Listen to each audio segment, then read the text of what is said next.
НАТО е секако многу повеќе од политички и безбедносен сојуз. Тој во себе содржи економска мрежа од можности, чие искористување во најголем степен зависи од самите нас.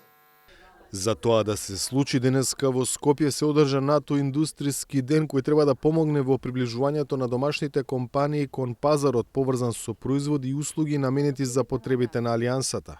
Станува збор за значаен пазар од околу 5 милиарди евра на годишно ниво, кој не смееме да го пропуштиме. Мораме да бидеме амбициозни, да се надпреваруваме со квалитет и со капацитети и да докажеме дека македонските компании технолошки и развојно може да одговорат на барањата и да бидат конкурентни со компаниите во сојузничките земји.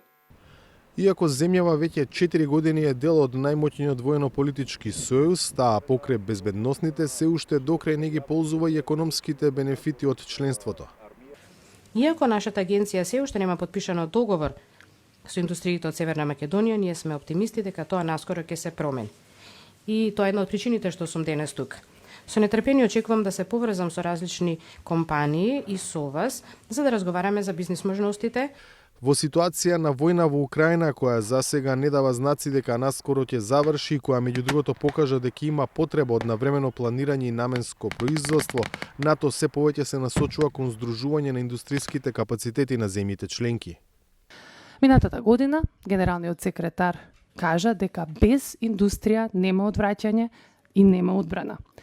Што значи дека здружувањето на способностите на индустријата во сите и од сите земји на Алијансата за унапредување на технологијата, унапредување на поддршката и напредокот во Алијансата навистина е од клучно значење. Со зачленувањето во Алијансата во 2020-та се отвори можност за учество на македонските компании на НАТО пазарот, кои за да имаат пристап претходно треба да добијат соодветни НАТО сертификати и да се впишат во регистарот на економски оператори.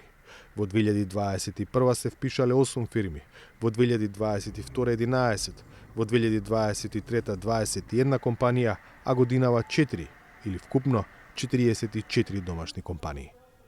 За Гласот на Америка од Скопје, Владимир Мирчевски.